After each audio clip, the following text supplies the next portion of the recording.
세상을 바꿉니다. 시민이 나섭니다. 시민들의 정책 제안 프로젝트 5천만의 아이디어. 저는 학창 시절에 이 수학이 제일 싫었습니다. 하지만 말이죠. 요즘 이렇게 세상 만사가 아주 어지러울 때는 오히려 수학 공식처럼 술술 풀렸으면 좋겠다는 생각이 들어요. 그렇게만 된다면 골치 아픈 문제들이 없을 텐데요. 우리 사회 문제들도 그렇게 술술 풀려가기를 바라면서 오늘도 시민들이 찾아낸 최고의 정답을 찾아볼까요? 저희 프로그램의 공식은 아마 이분들이 만들어가지 않을까 싶은데요. 백인의 국민평가단과 함께 힘차게 출발해 보겠습니다. 5천만의 아이디어!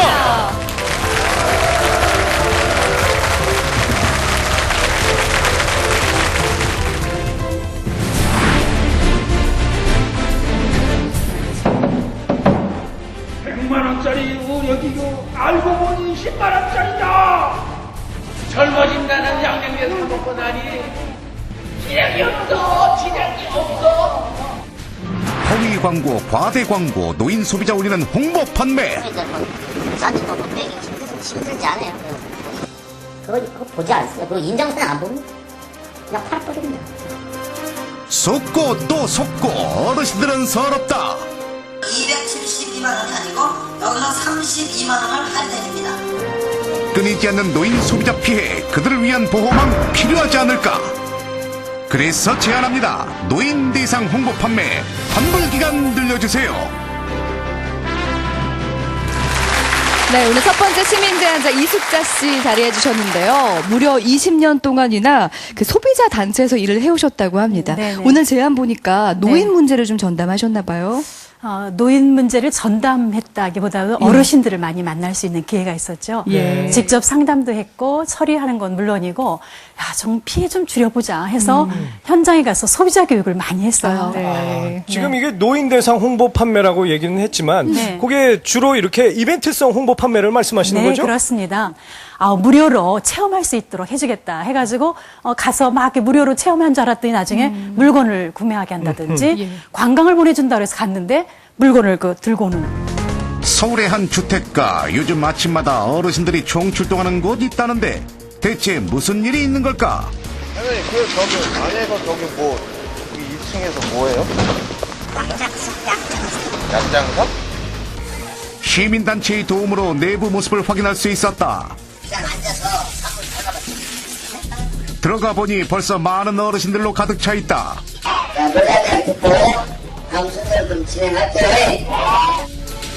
어르신들 박수에 어깨춤까지 신나셨다. 한껏 분위기가 달아오르니 뭔가를 보여주기 시작한다. 바로 이불 세트다.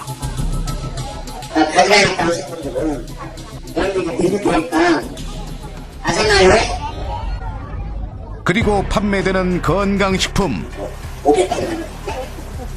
제가 어저께 안 오신 분들을 위해서 수업장을 받고 6장을 받고 그 다음에 3만원 빼드리고 그 다음에 12만원만 받겠습니다. 솔깃해진 어르신들 손이 바빠지면서 여기저기서 돈이 나오기 시작한다. 판매 직원들 움직임도 분주해졌다.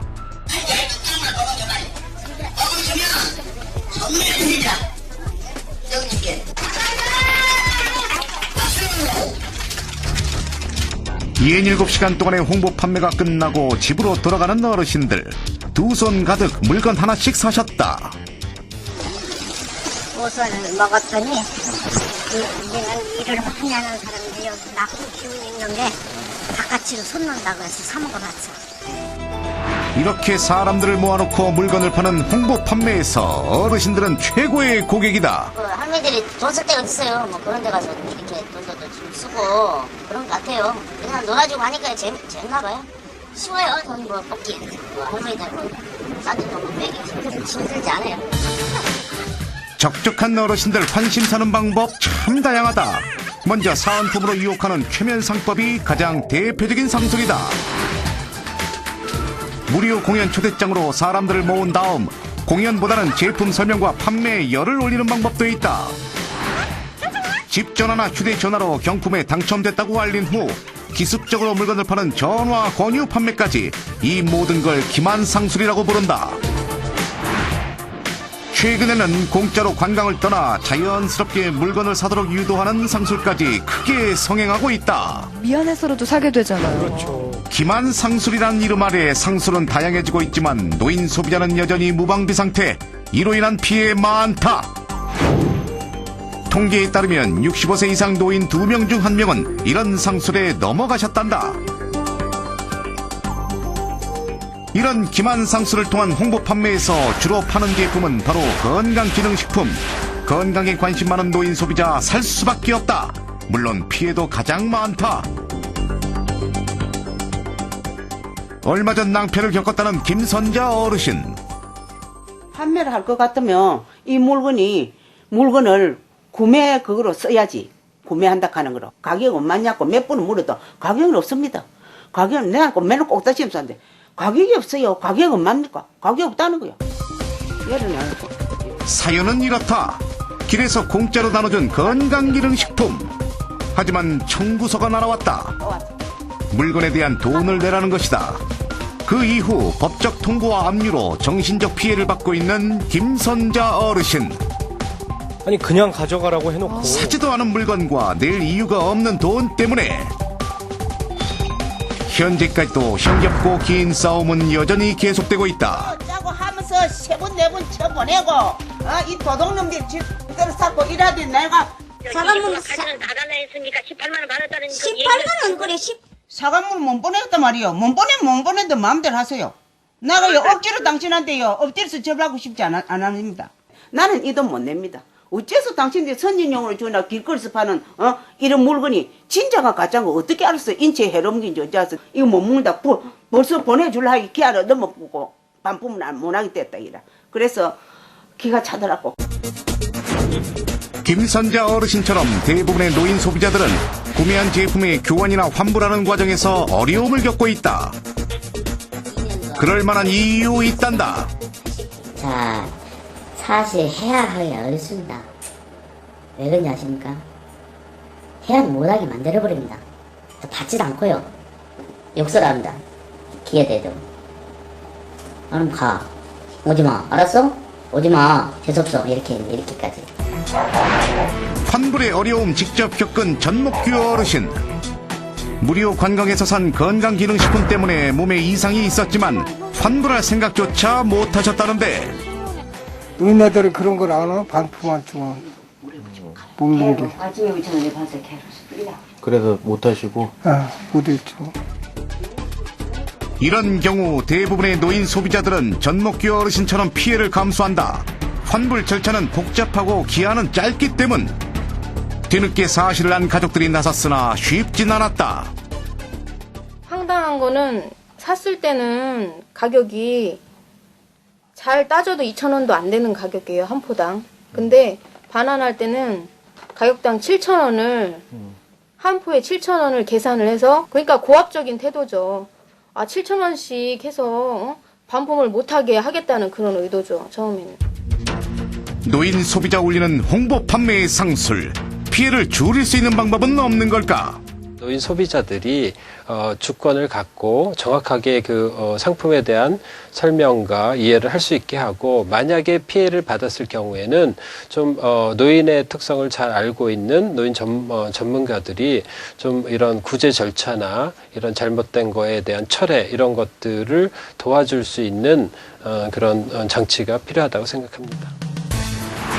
그래서 나온 이숙자 씨의 제안. 노인 소비자를 대상으로 하는 홍보 판매에서 물건을 샀을 경우 청약 철회 기간을 연장해달라는 것. 거래가 부당하다고 판단됐는데 혼자서 해결하기가 어려울 때 가족이나 주변 사람들의 도움을 받을 수 있는 시간을 충분히 확보한다면 어르신들의 피해 최소한 지금보다는 줄어들지 않을까. 우리 어르신들이 아무래도 외롭고 적적하다 보니까 그런 심리를 상수로 이용을 한다거나 무료로 뭐 공연을 열어주거나 관광을 보내주면 고맙고 미안한 마음 때문에 이렇게 살 수밖에 없는 상황이 되기도 하죠. 근데 나중에 이게 속았다는 걸 알면 그 상처가 또 얼마나 크시겠어요. 이 어르신들의 그 주머니와 쌈짓돈을 노리는 상술들이 갈수록 이렇게 지능적이고 그래서 더더군다나 뭔가 제도적인 보완이 필요하겠다는 생각이 자꾸 드는데요. 자, 우리 이숙자 씨의 제안, 노인 대상 홍보 판매의 그 환불 기간, 이게 청약 철회 기간이라고 실은 여러분에게 설명을 다시 한번 드리고 싶은데요. 이 청약 철회 기간을 늘리자는 이 제안 어떻게 생각하셨는지 사전 점수를 한번 받아보도록 하죠. 녹화가 시작되기 전 제안자는 자신의 아이디어를 직접 설명하고 평가단의 1차 선택이 이루어진다. 생활공감 주부 모니터의 경험까지 갖춘 베테랑답게 이숙자 씨의 설명은 물 흐르듯 자연스러웠다. 생각보다 좀 잘 안 되는데요. 그래도 뭐 80점 이상은 나오지 않을까요? 걱정 반 기대 반 속에 비공개 투표 결과 지금 공개된다. 자, 사전 점수 보여주세요.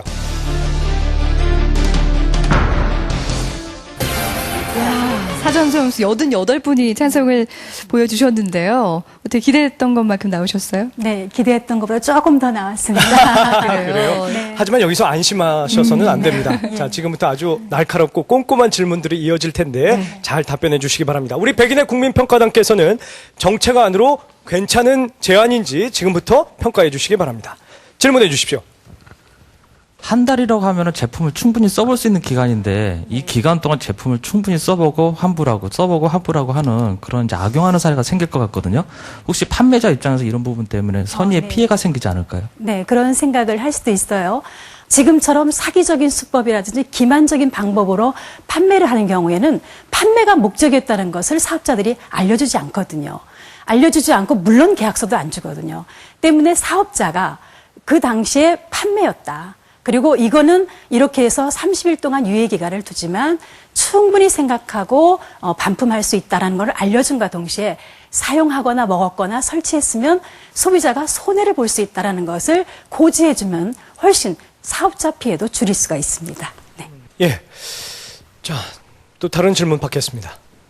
그 하자 있는 의사에 대한 그런 것에 대한 그 자기 의지 같은 거라든가 그 승인에 대해서는 뭐 철회한다거나 할 수 있는 절차가 분명히 있는 걸로 기억이 되거든요. 네. 그 부분과 뭐 충돌되는 사항이라든가 뭐 굳이 중복되는 그런 의견이 아니겠는지 그런 걸 묻고 싶고요.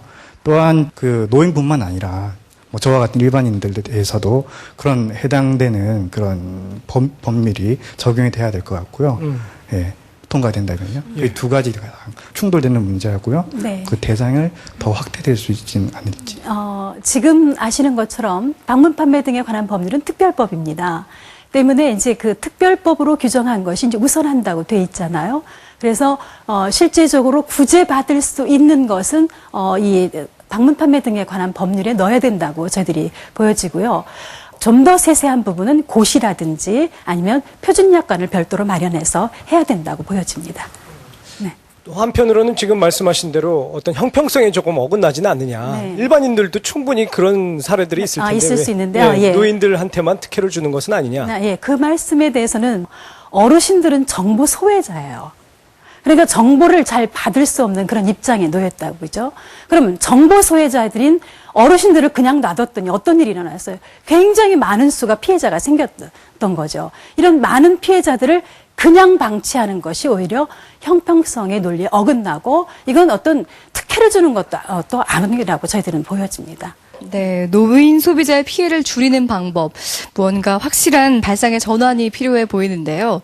갈수록 피해는 늘고 뾰족한 대안은 없다 보니까 스스로 돌파구를 마련한 어르신들도 계십니다. 도심에 위치한 한 사무실.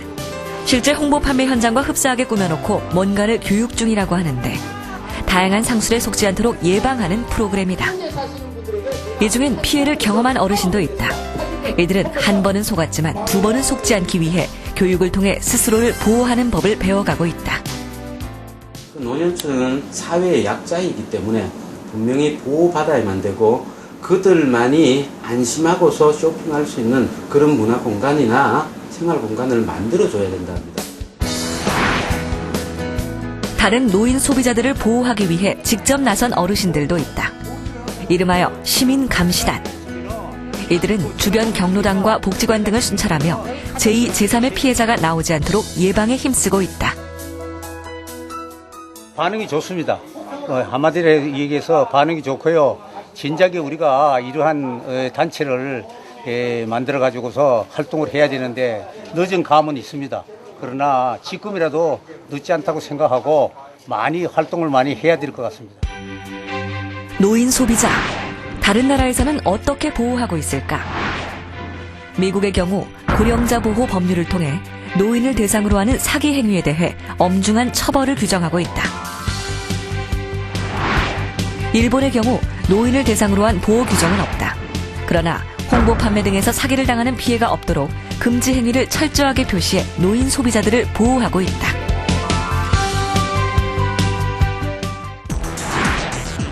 물론 우리나라에도 규정은 있다. 하지만 발전하는 상술에 비해 규제가 미약하다는 지적. 피해가 늘어나는 만큼 보호망이 촘촘해질 필요가 있다는데 의견은 분분하다. 반론은 이렇다. 사회적 약자를 어느까지 볼 것이냐라는 문제가 있어요. 장애인 분들도, 지체 장애를 겪고 계시는 분도 그 사회적 약자이시고, 기초생활수급자이신 분들도 사회적 약자이시고, 여러 분야의 사회적 약자가 계신데 단순하게 노인 그 층만을 그 14일에서 30일로 이렇게 법에서 한정져서 한다는 거는 좀 문제가 있고. 고령 소비자 피해는 갈수록 늘어나고 있습니다. 그러니까 이러한 상황에서 그 고령자들을 대상으로 청약 철회권을 30일로 늘리자는 제안은 상당히 시기적절하다고 보여집니다. 이번 일을 기점 삼아서 새로운 방식으로 고령 소비자를 보호할 수 있는 방법에 대해서는 다시 더 고민을 해봐야 될 시기입니다. 노인 소비자 보호의 첫걸음, 환불기간 연장. 피해가 계속되고 있는 만큼 해결의 돌파구, 이제는 필요하지 않을까. 노인들에게만 주는 특혜냐, 아니면 꼭 필요한 보호책이냐, 이 의견이 아주 팽팽하게 맞서 있는 셈이네요. 네, 이럴 땐 자문위원회 견해를 좀 들어봐야겠죠. 김태석 교수님 나와 계신데요. 그 이숙자 씨의 제안을 무언가 특혜로 봐야 될까요? 아니면 특단의 조치로 봐야 될까요? 제 생각으로는 네. 청약 철회 기간을 30일로 연장한다는 것, 형평성에 어긋난다라고도 할 수 있겠죠. 하지만 헌법 34조 사항에 보면은 국가는 노인과 청소년의 복지 향상을 위한 정책을 실시할 의무를 진다라고 규정하고 있습니다. 분명 우리 어르신들은 사회적 약자입니다. 이분들에 대해서 그 청약 철회 기간을 그 연장해서 구제를 할 수 있다는 것은 아주 참으로 참 좋은 아이디어인 것 같습니다. 네. 근데 반면에 이런 어떤 환불 기간을 늘리는 것보다 기만 판매 행위를 하는 업체에 대해서 좀 처벌을 강화하는 게 맞지 않느냐라는 의견도 있거든요. 예, 맞습니다. 예. 예를 들어 효도관광 같은 경우는 이미 가버렸어요. 행위자를 찾을 길이 없습니다. 네. 떴다방이라고 하죠. 같은 홍보관이라도 떴다방인데 이런 분들은 그 저가의 기능식품, 건강기능식품이라든가 이런 걸 판매하고 바로 철거를 하고 버리거든요. 찾을 길이 없습니다. 그러니까 입증이 매우 어렵죠. 참 말씀을 듣고 보니까 현장에서의 고충이 있으신 것 같습니다. 그러다 보니까 법과 제도의 마련이 굉장히 급선무라는 생각이 들어요, 장 변호사님. 네. 그 현실적으로 제가 보기에는 이제 취지가 좋은데 사기다라는 거를 입증할 수 있으면요. 형사 고소도 가능하고 아까 우리 평가단에서 말씀하신 민법상 사기로 인한 계약 취소도 가능합니다. 그런데 이제 어려운 것은 그 사기라는 걸 입증하기가 어려운 거예요. 노인분들한테. 또 계약서가 없는 반품 판매는 30일 아니라 1년 안에도 2년 안에도 철회가 가능해요. 그런데 문제는 이 방문 판매법에 정해진 그 규정, 지금 현행 규정도 안 지킨다는 게 문제가 있는 거죠. 그러니까 그런 기본적인 기존 제도도 안 지키는 마당에 이런 이제 추가적인 제도가 현실적으로 의미가 있을까라는 전 그런 생각을 해봅니다. 적적한 어르신들의 쌈짓돈을 노리는 기만 상술. 그로 인한 피해도 크다. 환불 기간을 30일로 연장해 피해를 줄이는 새로운 돌파구를 찾자는 제안인데 기만 상술 판매자를 단속하기도 어려운 현실 속에서 과연 환불 기간 연장이 효과가 있을지 의문은 남아있다. 첫 평가인 사전 점수는 찬성 88%. 평가단의 생각은 어떻게 달라졌을지 백인의 최종 선택은 네, 사전 점수는 88점이었습니다. 그 점수를 계속 유지할 수 있을지 지켜보겠습니다. 최종 결과를 확인해보죠. 찬성과 반대 백인의 선택.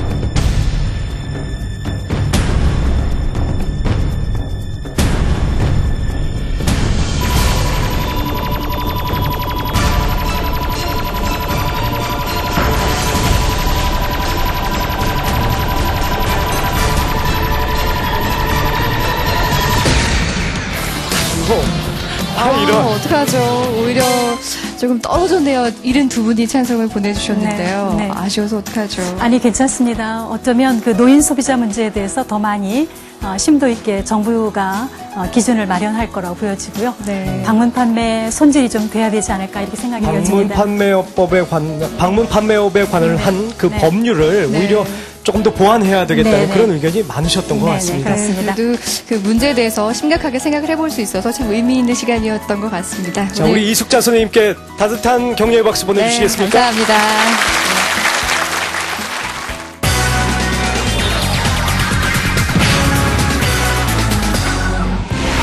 KBS 홈페이지와 OK 주민 서비스에 접수된 시민들의 다양한 아이디어. 하지만 아쉽게 예산에서 미끄러진 제안도 많다. 그래서 살펴본다. 내 제안 왜 탈락했을까? 먼저 살펴볼 제안 대상은 껌. 한 시민 껌 아무데나 뱉는 것 때문에 화났다. 그래서 나온 제안 껌 가격에 처리 비용을 부과하자는 것. 우리나라 사람들 껌 참 많이 즐겨 씹는다. 자꾸만 졸음이 쏟아지는 봄. 이럴 때 껌 하나 씹어주면 하하 졸음 안녕.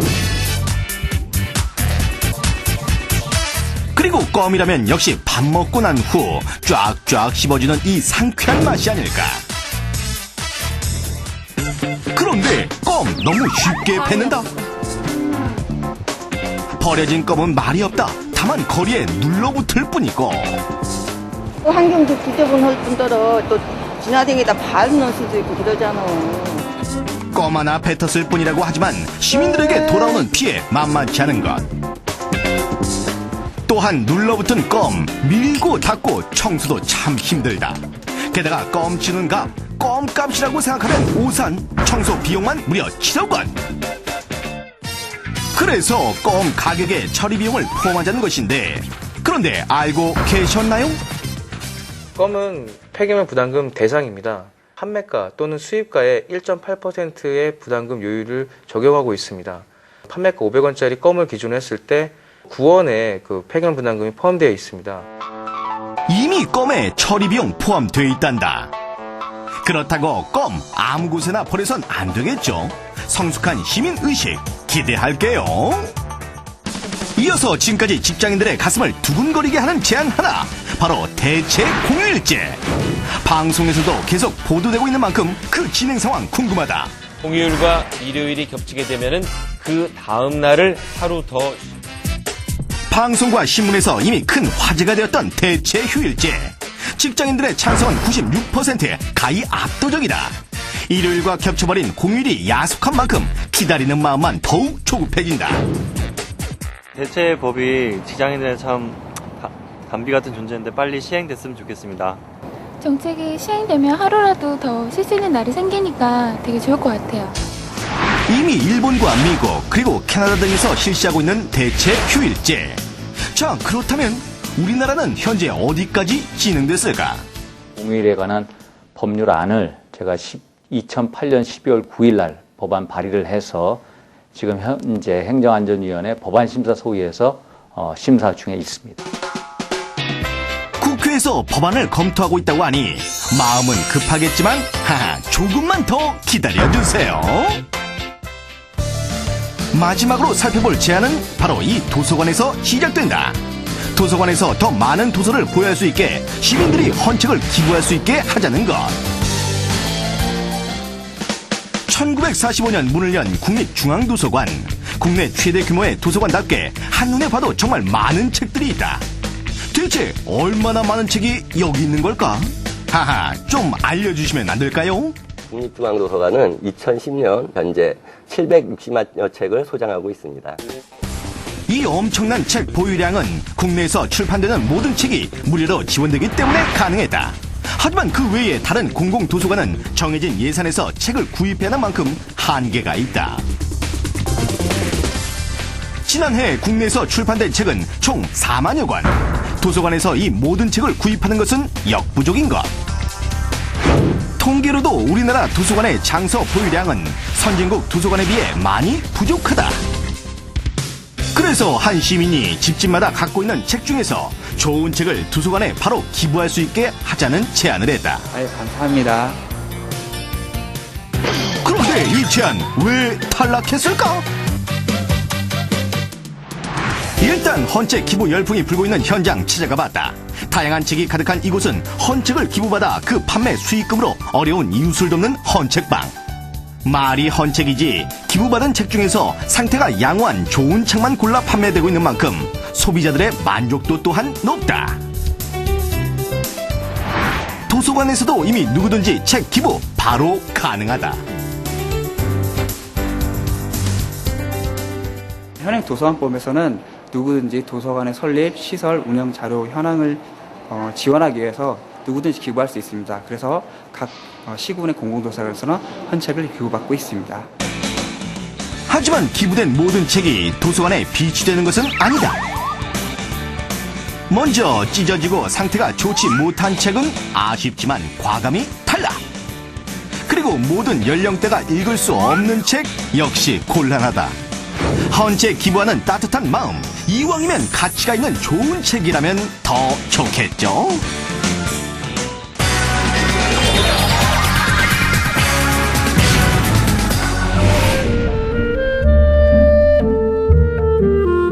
(15년) 만에 처음으로 세상에 나온 영화 속 주인공. 친구나 친척 집에 전화를 할 수도 없다. 모든 것이 낯설다. 하지만 도움 청할 곳 하나 없어 막막하기만 한데, 똑같진 않지만 비슷한 경험 사실 우리도 이미 하고 있다. 버스는 어디서 타지? 보건소는 어디로 가야 할까?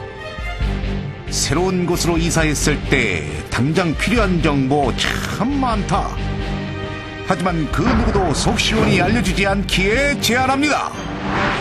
전입자에게 꼭 필요한 동네 정보 제공해주세요. 두 번째 시민 제안자 모셨습니다.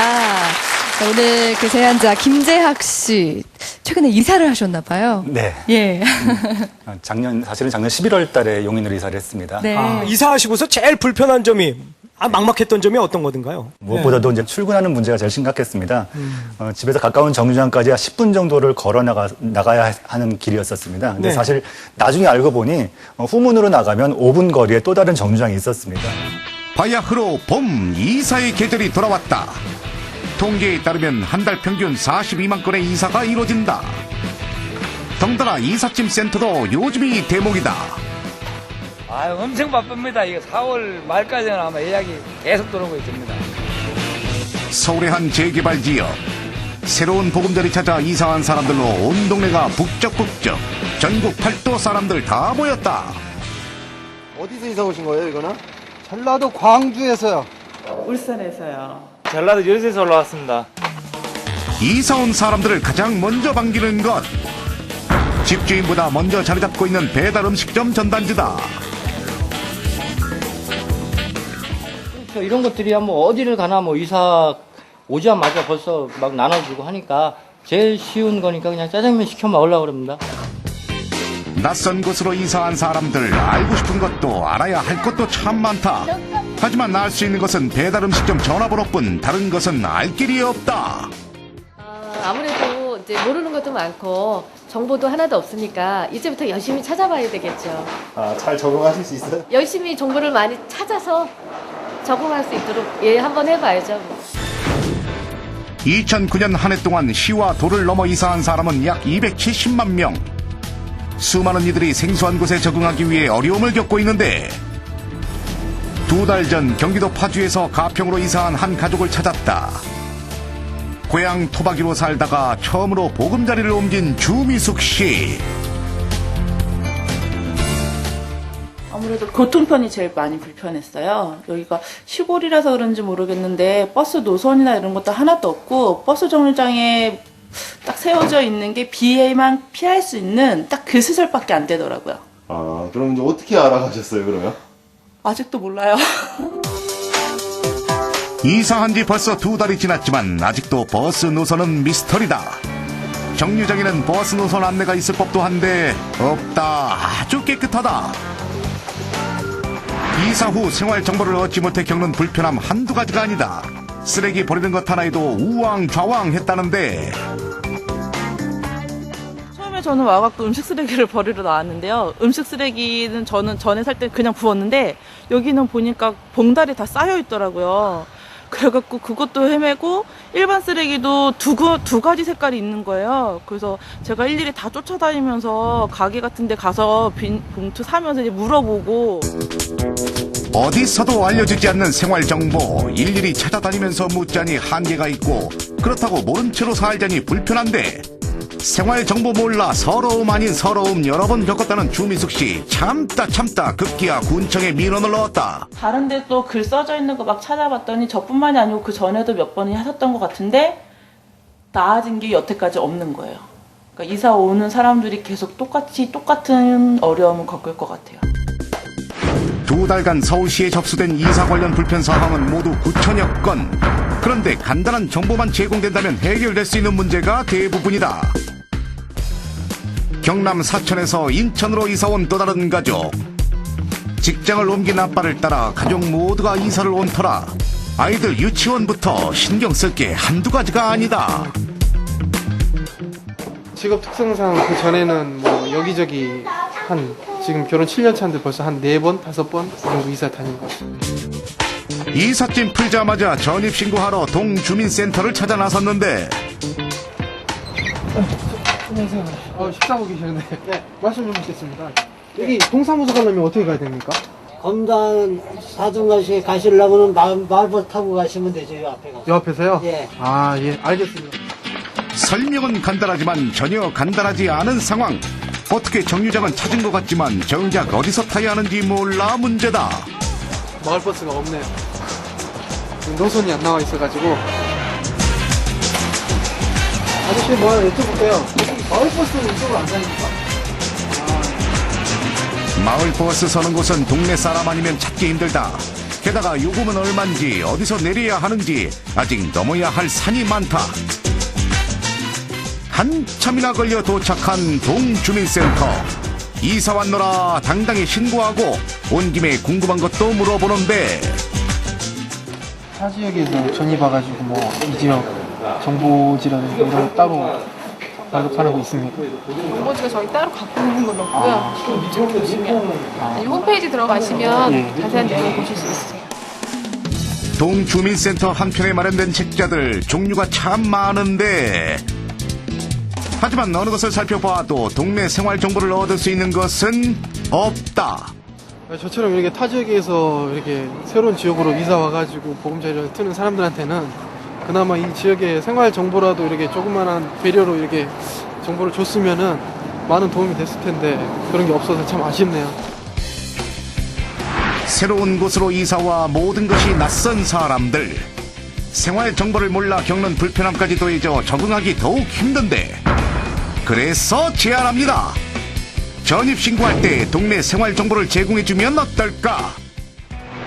몰라서 못하는 일 없도록 시내버스부터 마을버스, 지하철까지 노선과 정류장 위치, 시간표를 담은 대중교통정보 아플 때 신속히 찾아갈 수 있도록 응급실, 종합병원, 보건소를 한눈에 알 수 있는 지역 의료기관 안내 발품 팔지 않으면 찾기 힘든 공원 및 문화시설, 전통시장을 이용할 수 있도록 생활 편의시설 안내 지역별로 다른 행정정보와 교육기관 소개까지 이사한 사람들에게 꼭 필요한 알짜 정보를 제공한다면 전입자들이 겪는 수많은 불편 줄일 수 있지 않을까. 꼭 필요한 공공정보만 이렇게 요약해서 제공해도 얼마나 그것이 유용할까요? 이런 게 바로 찾아가는 피부에 와닿는 행정 서비스가 아닐까 하는 생각이 들었습니다. 그렇죠. 이사해보신 분들이라면 시행착오들 많이 겪으셨을 거예요. 저도 참 많이 공감이 되는데 네. 자, 백인의 국민평가단은 어떻게 판단을 하셨을지 첫인상부터 판단해 보겠습니다. 녹화 전 사전 설명을 마친 두 번째 제안자 김지학 씨. 구체적인 방법을 제시하기 위해 직접 동네 정보 지도까지 만들어 올 만큼 김지학 씨의 의욕은 차고 넘쳤다. 이런 노력들 백인은 어떻게 받아들였을까? 예상 점수 몇 점 예상하세요? 83점입니다. 제 제안이 일단 다른 사람한테 전달된다는 것에서 큰 의미를 주겠습니다. 결과가 좋다면 의미도 커질 터. 비공개 투표 결과 지금 확인해본다. 사전 점수 보여주세요.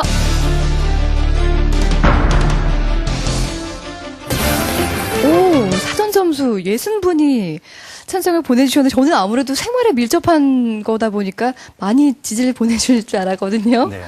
조금 부족했나 봐요. 이제 사전 설명할 때 네. 충분히 설명을 못 드렸던 것 같아요. 그래서 좀 오해하신 분이 많은 것 같은데요. 예. 만회를 해보겠습니다. 예. 네. 지금부터가 중요합니다. 그럼요. 자, 정책안으로 과연 타당한지 지금부터 우리 백인의 국민평가단 여러분께서 꼼꼼하게 질문해 주시고 보완점을 마련해 주시기 바랍니다. 질문해 주십시오. 버스 정류장이나 뭐 이제 그런 게 궁금하시다 그러셨는데 그런 자료를 누가 가서 구해야 될지 이 동사무소 직원이 다 사는 곳이 다 틀린데 거기를 다 일일이 찾아가면서 여기서는 몇 번 버스를 타야 되고 여기는 어딜 가면 어딜 가야 되고 그런 문제점이 있지 않을까 싶거든요. 네. 제가 제안한 내용은 그런 세세한 정보까지 모든 그 주민의 입맛에 맞는 정보까지 제공하는 데는 한계가 분명히 있을 수 있습니다. 제가 말씀드리는 부분은 가장 기본적인 정보들입니다. 내가 갑자기 급한 일이 생겼을 때 필요한 병원이 어디 있는지, 내가 뭘 해야 되는데 관공서 위치는 어디 있는지, 가까운 곳에 어떤 유치원은 어디에 있는지, 시장은 어디에 있는지 이런 정보들입니다. 선생님 말씀하신 버스 정류장에 어떤 버스가 다니고 그 버스가 어디를 가고 이런 것까지 다 포함하기에는 사실 공무원이 다른 일도 많은데 좀 무리한 요구라고 생각이 됩니다. 예. 여기 김태구 선생님.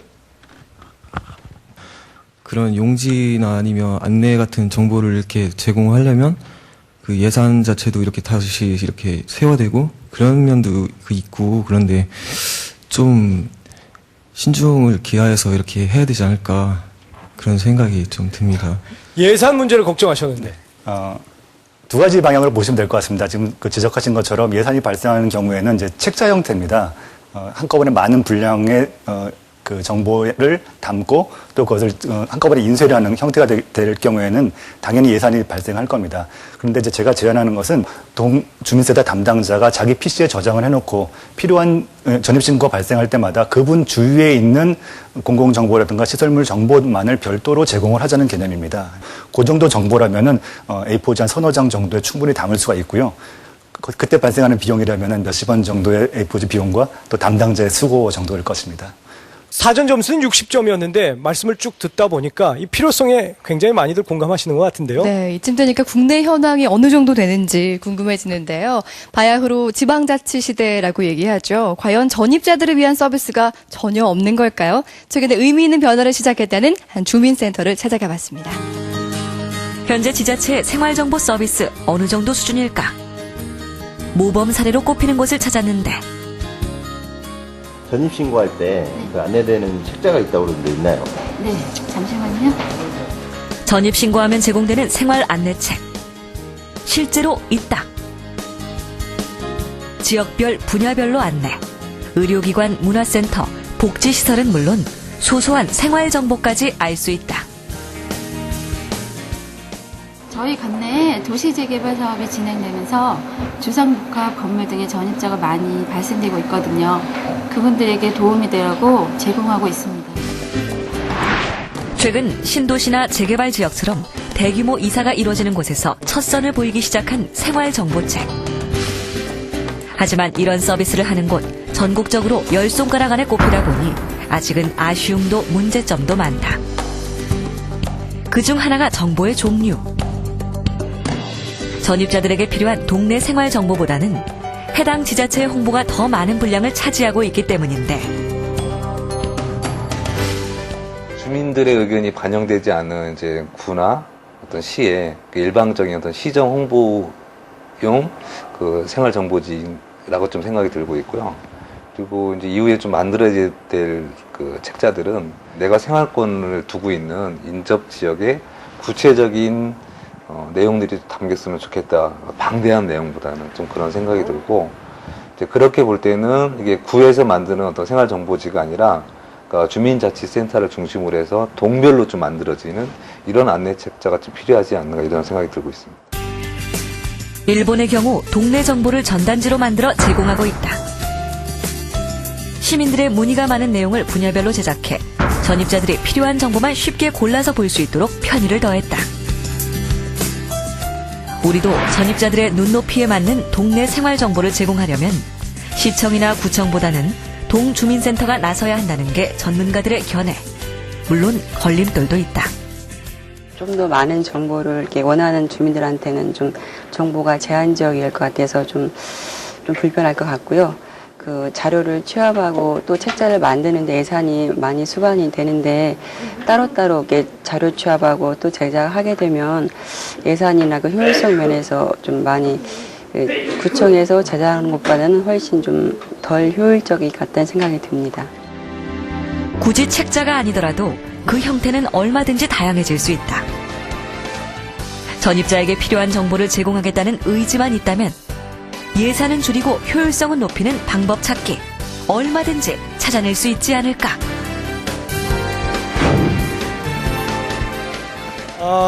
김재학 선생님께서 제안하신 그 내용이 뭐 엄청난 책자를 만들자 그런 의미보다는 지금 이렇게 본인이 직접 만드신 거라는데요. 예. 주요 시설 연락처, 버스 정류장이라든지 또는 각종 학교라든지 뭐 그런 이런 지도 정도 하나만 이렇게 같이 첨부해 있으면 언제든지 새로운 것들이 업그레이드 될 수 있는, 업데이트 될 수 있는 이제 그런 것. 이런 것을 만들자는 그런 의미신 것 같아요. 네, 잠깐의 수고를 하면 또 이런 것들이 전국적으로 확대가 되면 확실히 편해지겠구나라는 생각이 드는데요. 자문위원들의 의견을 좀 들어보겠습니다. 박병식 교수님, 이게 제안이 실행이 되면 정책으로 현실화가 되면 좀 신경 써야 할 부분들은 많이 있을 것 같아요. 일단 구체적으로 어떤 정보들이 그 안에 담겨야 할지 궁금하고요. 네, 제가 볼 때는 첫 번째 이제 그 들어가는 정보의 내용, 카테고리를 갖다가 어떻게 잡을 것이냐, 이제 이런 내용들을 잘 좀 이제 틀을 잡아야 될 겁니다. 기본 정보를 잘 선정하고 그 기본 정보 안에서의 세부적인 정보들은 책자 안에 다 담을 수는 없거든요. 그 인터넷 주소를 갖다가 적어준다든가 전화 연락처를 알려준다든가 해가지고 그 보면서 필요한 실수로 정보를 파악할 수 있도록 해준다면 그렇게 큰 분량이 아니더라도 소규모 책자라든가 브리시 정도로만 해라도 충분히 정보를 제공할 수 있다는 그런 점에서 기본 정보와 세부 정보를 나누는 작업들이 하나 들어갈 수 있고요. 또한 동시에 전입자가 어떠한 분들인가를 잘 파악하는 것도 중요합니다. 아이를 키우는 전입자인지 아니면 노인인지 또 장애인인지 그분들에 맞게 적절하게 생활 정보를 제공하고 재가공해서 틀 잡아주는 형태. 그래서 전입자에 대한 유용화 문제라는 것 들어가고 있고요. 세 번째로 든다면 각종 가게라든가 기업들은 자기 상품을 혹은 물건을 팔기 위해서 다 홍보를 하고 있어요. 그런 점에서 인구가 밀집 지역들은 어느 정도 다 파악을 하고 있어요. 어느 정도까지 쉽게 하는데 인구가 과소한 적은 지역들 근데 별로 그런 자료가 별로 안 옵니다. 혼자서 찾아야 되죠. 그런 점에서 인구가 적은 지역이라든가 또 상당히 어떻게 보면 신설 지역들, 신규 지역들, 신규 아파트 단지 이런 지역들에 대해서는 좀 더 심도 있게 그 좀 도의를 투입해서 그런 것을 만들고 과밀 지역들은 바로 거기 시청에서 그 자치단체에서 만드는 그 자료들 안에 홍보 광고만 넣어도 발감비 줌이 나옵니다. 전혀 문제가 안 돼요. 그 비용 문제는 거기서 다 해결될 수 있을 것 같습니다. 이런 차원에서 이런 것들을 상당히 좀 잘 좀 정립해 놓는다면은 상당히 그 전입들에게 생활에 굉장히 중요한 어떤 그 편리함과 동시에 지역 주민들의 긍지와 자부심 이런 것 줄 수 있는 방법으로서 참 요긴한 방법이 아닌가 생각이 듭니다. 네, 박 교수님도 지금 말씀을 하셨지만 조금만 고민을 하다 보면 발행 비용 정도는 조금 줄일 수 있는 방법들이 있을 것 같아요, 박지혜 교수님. 네, 뭐 비용은 언제든지 공유가 가능합니다. 아시다시피 우리 주변에는 이미 많은 그 작고 큰 사업체들이 이런 정보지를 제공을 하고 있는데요. 우리가 무심코 그런 정보지들을 많이 보고 있지만 사실 그 안에는 신뢰할 수 없는 정보들이 굉장히 많이 있습니다. 그 이유는 그 업체들은 광고비를 100% 받아서 광고비를 내는 업체들만이 그 안에 정보를 실어주기 때문이거든요. 그렇기 때문에 객관성 확보가 굉장히 어려운 점이 많습니다. 그래서 이런 객관적인 정보를 얻을 수 있는 가장 그 적합한 곳은 공공기관밖에 없거든요. 그래서 공공기관에서 이런 정보지를 제공해 줄 수 있다면 우리가 신뢰할 수 있는 정보를 얻을 수 있다는 측면에서 굉장히 도움이 될 것 같고요. 그 미국에서는요, 이사를 하면 전화번호 부책이 집으로 자동으로 와요. 그래서 그 전화번호 부책을 보게 되면요, 그 주변의 공공시설들을 다 한눈에 볼 수가 있고요. 많은 그 생활 정보들을 얻을 수가 있어요. 그러니까 그런 측면에서 바라본다면 우리나라 구민센터 동사무소죠. 예, 동사무소에서 그런 정보들을 제공해 준다면 분명 많은 도움이 될 것 같다는 생각이 듭니다. 시와 도를 넘어 장거리 이사를 떠나는 사람만 해마다 270만 명에 달한다. 새로운 동네 정보가 제공된다면 이사 후 겪는 생활의 불편도 줄어들 텐데 전입자에게 맞춤 정보를 제공하는 행정적 수고로움 물론 필요하다. 게다가 주민센터 말고도 반상회 등을 통해 동네 정보를 얻을 수 있다는 지적도 나왔다. 김재학 씨가 얻은 사전 점수는 찬성 60%. 과연 뒷심이 발휘됐을지 백인의 최종 선택은? 네, 사전 점수는 60점이었는데요. 과연 20분 이상의 지지를 더 얻어낼 수 있을지 최종 판단을 내려보겠습니다. 찬성과 반대, 백인의 선택.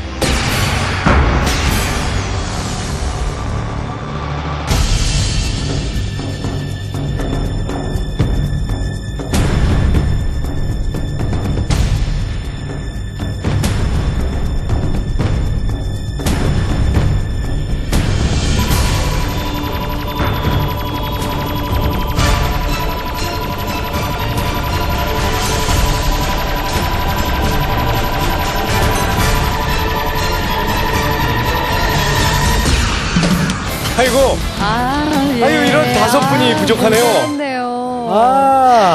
열심히 설명해 주셨는데 아쉬우시죠? 아닙니다. 제 방송을 보니까 이미 시행하고 있는 지자체도 많이 있는 것 같아서요. 네네.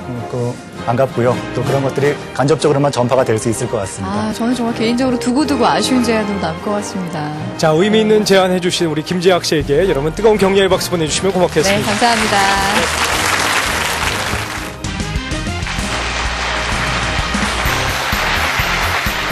아니, 아쉽죠. 이거 다시 해야 돼.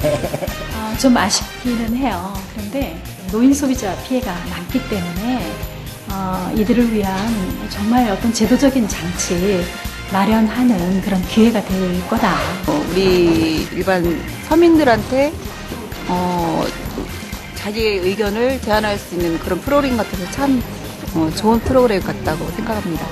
제안을 직접 해보고 그걸 직접 듣고 제가 직접 투표할 수 있다는 되게 의미 있는 시간이었던 것 같아요. 보람도 있었고요. 그 대신 이제 저도 한 번쯤 좋은 제가 불편한 점들 제안하고 싶은 충동이 또 생기네요. 떨리지 않으실까요, 그때? 글쎄, 저는 잘할 수 있을 것 같아요. 네, 아이디어하고 화이팅 하자. 시작! 5천 만에 아이디어 화이팅!